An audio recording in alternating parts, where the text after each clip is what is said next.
in the last segment, I had mentioned that the job characteristics model was included some intrinsic motivation components in it. So let's talk specifically about intrinsic motivation theories, ones that call themselves intrinsic motivation theories.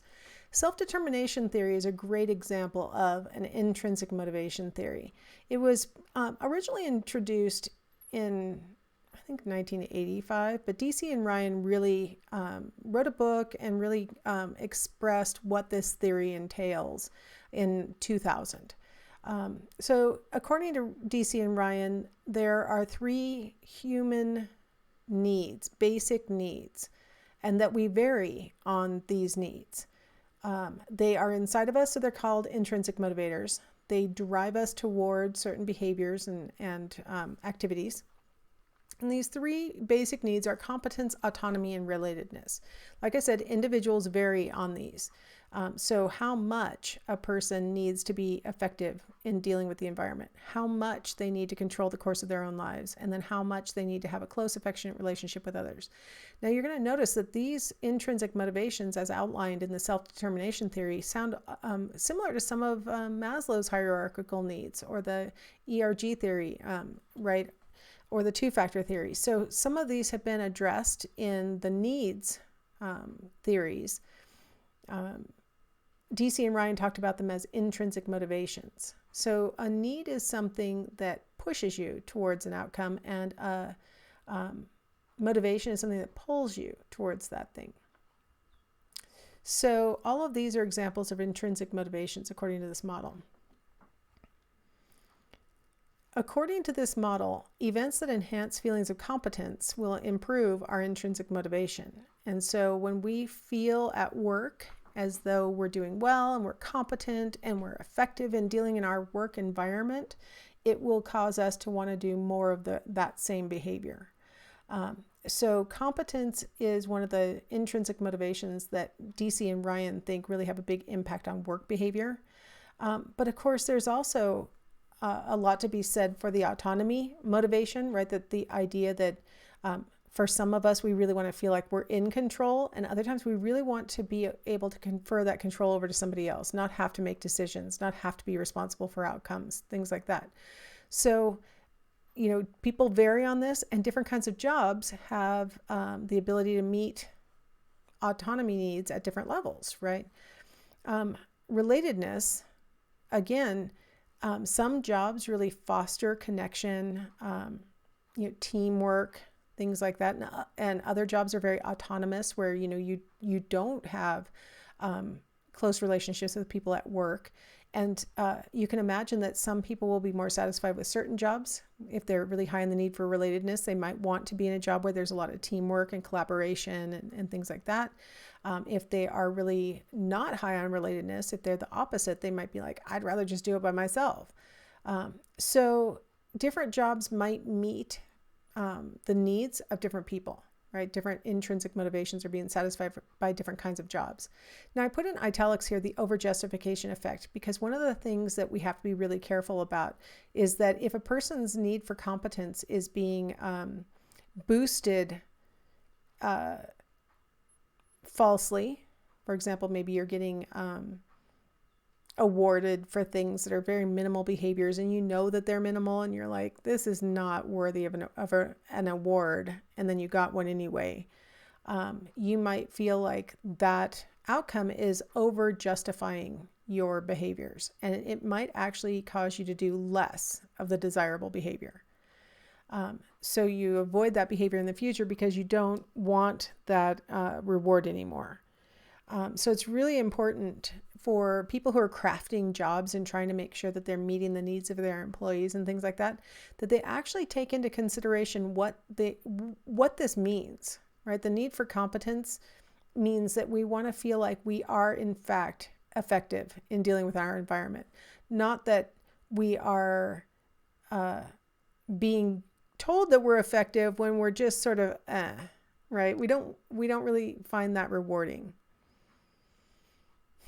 We want to make sure that, the competence is real, I guess, is the message I'm trying to convey there. So working towards a job that would satisfy all people is, I would like to argue, hopeless. One of the things that I have learned as a person who has taught online for 22 years now, and I've done a lot of research on the intrinsic motivation following self-determination theory of online students, is that students are motivated by different intrinsic motivations. There are some people who really want to display their competence. There are other people who are afraid of displaying their incompetence, which is a different kind of motivation, right? I just don't want to look stupid, right? There are some people who are highly autonomous and they want to be in control. And there are other people who just want to be told, what do I need to do to get through this, right? Then there are some people who are really high on this need for relatedness. They need to feel like they are getting to know people and that they're being supported by people. And then there are other people who are like, I already have enough, relationships in my life. I don't need them in this online class. And the trick I've found, and that I feel bad about having been thrown into this online scenario in the spring of 2020 and not having had time to really prepare the class the way I would like it to be, is that you can kind of meet everybody's needs by designing materials in creative ways. For example, with the need for competence, if there are some people who are motivated by being able to show that they know, and there are other people who are motivated by not revealing that they don't know, right? So I feel like minimal uses of discussion boards, having you be able to talk to each other a little bit gives the opportunity to show what you do know, but not so much that maybe at some point you're going to have to reveal that you don't know, right? Like I want to have both things being met. I try and give you different written assignments that give you the opportunity to show what you know. With the autonomy issue, there are some people who want to pick and feel like they're in control, and other people who just want to be told what to do. So I try and give a balance of that. Like everybody has to do the taking it to the fields, and then you get to pick among some other choices, right? So you get to feel a little bit in control. I mean, obviously it's not the world's biggest picking, and it's probably not the most satisfying of, the feeling of the need to control, but it at least gives you a sense that, you're not having to learn just what I think is important. You also can explore the parts that you think are important. And then with the relatedness issue, this is a tricky one. One of the things I typically do in my online classes is I try and make sure that those students who really want to form a connection have the opportunity to do that, while not forcing the other ones who don't want to have a connection to engage in it. And it's kind of tricky because if you don't make it a requirement, you may end up with the one person who wants to make a relationship and nobody else wants to. And it's like, oh, this is hard. And then they get to make a relationship with their teacher, because then I'll come in and be their relationship. That's the one that I had difficulty really building in, with such a short notice for spring quarter 2020. But that's how I try to achieve this with online learning. And this is based on my interpretation of self-determination theory. And then some of the things that I've heard students say and complain about that they don't like, or really give me credit because they did like. I try and build those things in a way that allows those various intrinsic motives to be satisfied. So cognitive choice theories, just to give us a little overview. The basic issue is that cognitive theorists think that people are active decision makers, that we actually think about things, that we're trying to be rational in choosing what to do and how much effort to exert and things like that. And so when we talk about cognitive choice theories, we're really giving people a lot of credit for thinking about things that it's possible they're not really thinking about.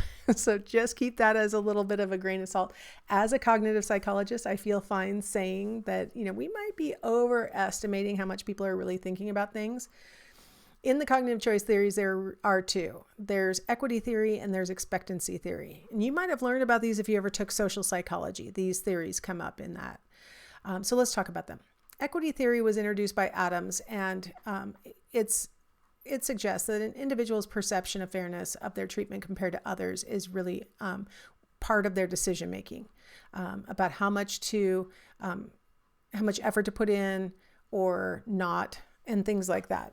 So and here's the word I'd really like to underscore in this definition. It's the individual's perception of fairness. So it doesn't matter what's actually objectively going on if the person perceives that it's unfair. So that's the important thing to keep in mind. So the idea in this theory is that we compare ourselves to others. If we think that there's equity going on, if we think that people are being treated fairly, that, when you exert effort, it's rewarded, or, that kind of thing, it motivates the individual to maintain their current situation. In the workplace, what that means is it makes them more likely to stay in the job, and it makes them more likely to try hard at the job. On the other hand, if the person perceives inequity, big long list of bad things, right? There's motivation to reduce the inequity. So one way that they could try to reduce it is by changing the inputs. So that means maybe not trying as hard because they're not getting rewarded anyway. Or it might mean not doing the work as fully as they could. If they feel like the work that they're putting in is then now being subsumed under somebody else's work and that's who's getting the credit for it, they may stop sort of backstopping that other person. They'll dial back their work. They may change their outcomes. So we now in the inequity situation might say, well, fine, then I'm not going to, going forward, volunteer for anything. I'm not going to do anything above or beyond what is the minimum requirement because nobody cares anyway. So we're going to try and get that inequity to be reconciled by us, producing behaviors that would be deserving of our poorer treatment. If we perceive that there's inequity, here are some harmful things that can happen. We may actually alter our perceptions of ourselves. We might start to see ourselves as, if we are the one who gets more, we might perceive ourselves as deserving more because we're getting more. And so I must be deserving. Or the flip side, we might instead perceive ourselves as not deserving as much as other people are getting. And so we might have negative attitudes about ourselves. We might also alter the perception of the other. If we are the one who feels like we're on the short end of the stick, we might look at the other person who seems to be benefited and say that they have a feeling of entitlement, that they are experiencing privilege, that maybe they aren't, and they're completely unaware that other people are getting different outcomes. They just think that they're putting in their effort and this is what's happening. So we may project onto them a bunch of negativity. We may start to project onto them a bunch of bad characteristics. They're lazy, they're selfish, they're this, they're that. And so these altered perceptions can be really undermining to the workplace. These can have like insidious, lead to counterproductive kinds of behaviors at work, kinds of bad outcomes. We might, if we perceive inequity, change our comparisons. Instead of comparing ourselves to the person who seems to be getting more, we might decide to compare ourselves to somebody who's getting less than us. If we change our comparison and we say, well, this person's getting less than me, I should feel good, it is going to be less harmful to our motivation over the long run. And then, of course, the last thing that can happen that is probably the most negative, if we've got a person who we've invested training time into and we really wanted them to stay with the corporation or the organization, they might leave the situation. They might feel like, well, what's the point of even being here? Nobody really appreciates what I do. Some newer concepts that have emerged recently from this older equity theory is equity sensitivity and organizational justice. So one of the things that equity sensitivity points out is that people vary in their response to equity issues. Some people are very sensitive to disparities in treatment. Other people are very, immune to it. They don't even notice that they're being taken advantage of, or that they are being advantaged and somebody, relative to somebody else.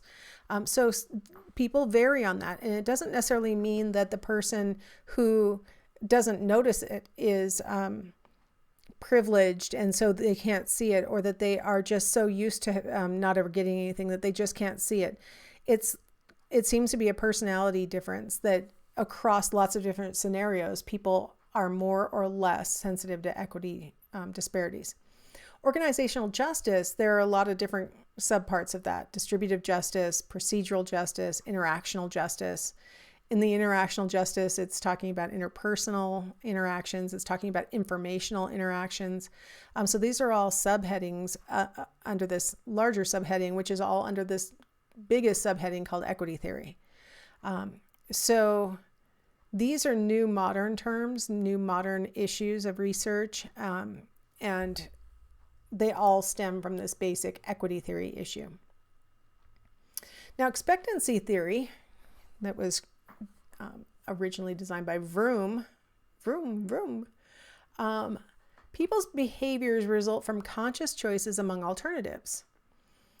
And he wants this to be a pretty mathematical model. So he says that they are evaluated on V. V is for valence. The expected level of satisfaction to be derived from an outcome. I, which is instrumentality, the perceived relationship between performance of a behavior and the likelihood that the outcome will result. And then expectancy. E is for expectancy, the individual's belief about the likelihood of achieving the performance level when exerting some effort. So we could think about valence as sort of the emotional component, like how happy would I be if I got the outcome? So if I said, everybody who earns an A on the midterm, I'll give you $1 million. I would guess that your valence would be pretty high, right? You'd be like, I would like $1 million. That seems like pretty satisfying. I think most of you probably would be satisfied to find out that there was a large cash reward for an A on the midterm. Instrumentality, perceived relationship between performance of the behavior and likelihood that the outcome will result. So in my $1 million for an A example, the performance of the behavior is probably studying and the likelihood that the outcome will result. So how instrumental, how agenic is another word I'm using, but I'm not sure that that helps to define instrumentality. How competent do you feel how confident do you feel that if you study, you could get an A? How confident do you feel about that? And then expectancy is whether you'd be able to actually perform at the level that it would take to earn an A on the test.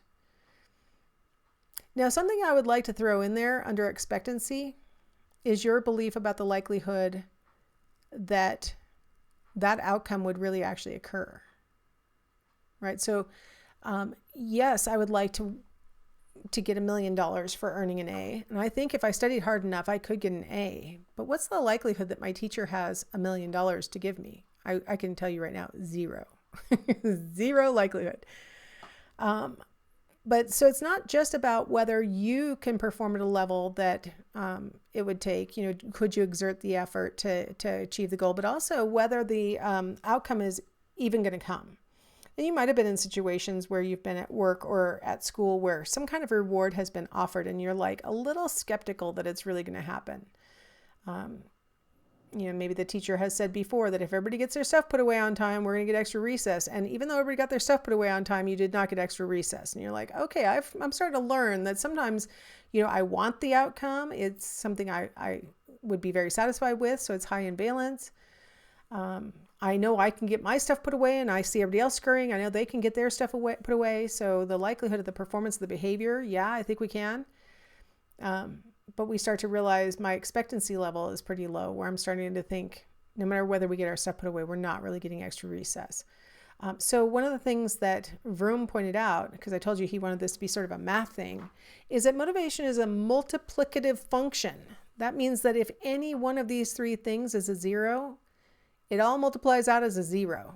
You're not going to have motivation toward that behavior. So we can really, as organizations, influence motivation by rectifying whatever is the weakest factor. So, for example, if the organization has been unpredictable about whether they actually produce the outcome, so if you've done everything we wanted, did we actually give you what we promised? If that's where we're falling short, in my teacher example, we so far have not gotten to go to recess, even though several times we have gotten our stuff put away on time. The teacher can rectify that by becoming more reliable and making sure to actually give the outcome when the behavior has been produced, right? So organizations can have control over individuals' motivation. If this model is correct, organizations can have a big impact by working on whichever is the weakest link. The trick is the weakest link for that individual, because not all outcomes are equally satisfying to all employees. Not all employees feel equally instrumental about their ability to achieve what it would take to get the outcome. And then not all employees are going to have the same level of expectancy about their own ability to perform or about the organization's willingness to provide. So it can be a little trickier than Vroom kind of implied. Oh, just figure out what the weakest factor is and fix that. Well, it might be a different factor for each employee even. All right. Self-regulation theory, still under those cognitive theories. Motivation is linked to how individuals monitor their own behaviors and make adjustments in the pursuit of goals. Okay, so still under cognitive. In this model, the focus is really on that person's will, like how much they are able to marshal their own abilities and pursue their goals. So, under this general cognitive theory called self-regulation, there are three main theories: goal-setting theory, the social cognitive theories, and then control theories. I think the smart thing to do would be to take a break here, and we'll come back in the next segment and talk about these theories.